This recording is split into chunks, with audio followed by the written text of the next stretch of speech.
Okay guys, ayan, round 2 na. So, ano yung magiging hamon natin sa isa't isa? Uy, wag kayong kabahan. Ikaw muna. Ikaw muna. Sunod-sunod tayo. Sunod-sunod. Isunod natin. Isa, one by one. Okay. Ngayon na narinig ko na lahat ng boses nyo, you guys better watch out. Dahil... Tanaw sa tingin ni Bien. You guys better watch out dahil gagalingan ko. And, you know, I'm a very competitive person. So, Grabe, palaban. Hello, wait lang. Hindi ako palaban eh. Ilaban mo yan. Ayun nga, so nakita ko na nga rin yung mga kagalingan nyo sa pagkanta, pero mas gagalingan ko pa, syempre. To win this. What? Yeah. Next. Siyempre, like, ever since kahit sa rehearsals, sa Behind the Clash, we've all, like, built a bond with each other. Kahit na magkakaibang grupo tayo, parati tayong isang one big circle, pagkakain, or kahit ano lang during break times.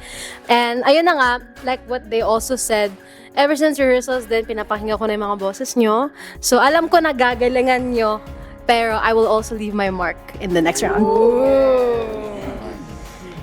Ayun, so, ayun nga, kagaya lang din na sinabi nila, meron tayo na buong bond, meron tayo na buong circle, ayan, kahit magkakaibang grupo na tayo, and nakita ko na yung mga ginagawa, yung mga techniques and all, pero, yeah, isa lang naman ang pinunta ko dito, and paninindigan ko yun.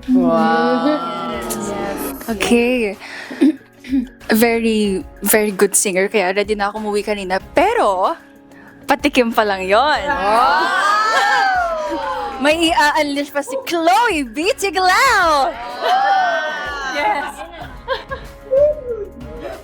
okay. Okay, for me, I'll just wait for the day of my triumph.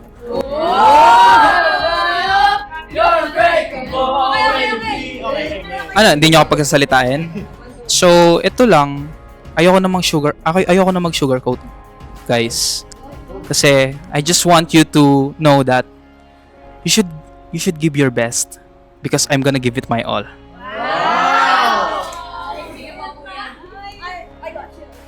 Ay, wow. Ano, goosebumps. Goosebumps.